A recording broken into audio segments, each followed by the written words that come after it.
Kecurigaan Dinda terima transferan 1,2 miliar rupiah di rekeningnya, dikira uang jasa.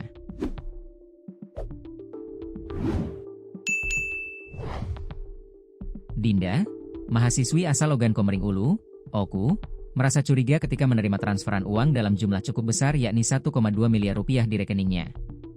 Dinda pun sempat mengira jika uang tersebut adalah pembayaran sisa uang jasa konsultan yang belum dibayar.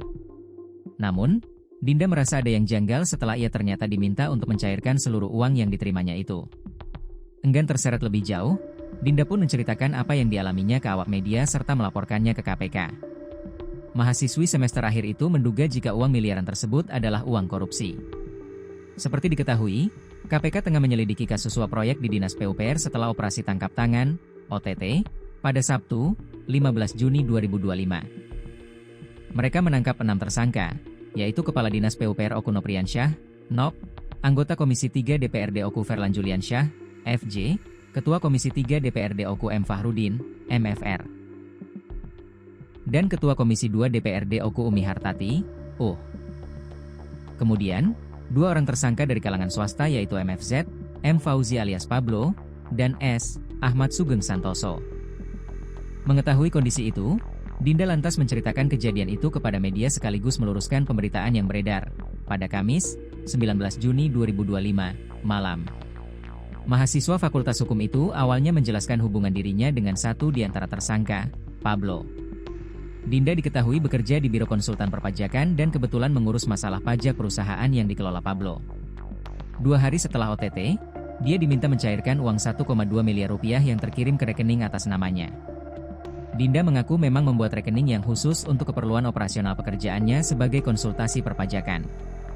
Rekening ini biasanya digunakan untuk berbagai transaksi finansial yang jumlahnya kecil-kecil seperti pembayaran upah jasa sebagai konsultan dan pembelian ATK, kata Dinda, dikutip dari sripoku.com, Jumat, 20 Juni 2025. Awalnya Dinda mengira uang yang masuk rekeningnya ini untuk sisa uang jasa konsultan yang belum dibayar Pablo. Aku kaget ternyata ada dana 1,2 miliar rupiah. Lalu hari itu juga saya diperintahkan mencairkan dana tersebut dan menyerahkan kepada pihak yang ada hubungan dengan pemilik perusahaan, jelas Dinda. Uang yang ditarik dari 2 ban itu lalu diserahkan 2 kali, pertama diserahkan 800 juta rupiah lebih tanpa ada saksi. Karena merasa ada yang janggal, Dinda lantas membawa saksi saat menyerahkan uang senilai 300 juta rupiah lebih dalam penyerahan kedua. Setelah kasus OTT KPK ini semakin ramai, selanjutnya Dinda dan temannya Maulana, sesama konsultan perpajakan, berinisiatif datang ke Gedung Merah Putih. Kami datang untuk menginformasikan tentang uang 1,2 miliar rupiah. Karena kami khawatir uang tersebut ada kaitannya dengan kasus yang sedang ditangani KPK, kata Dinda. Akhirnya, berawal dari situlah kini Dinda dan temannya Maulana diperiksa sebagai saksi terkait kasus OTT KPK suap di lingkungan PUPR Kabupaten Oku.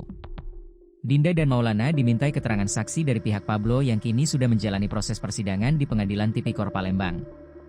Para tersangka penerima suap disangkakan melanggar pasal 12 huruf A atau pasal 12 huruf B dan pasal 12 huruf F serta pasal 12B Undang-Undang Pemberantasan Tindak Pidana Korupsi, UU Tipikor, Jo pasal 55 ayat 1 pertama KUHP.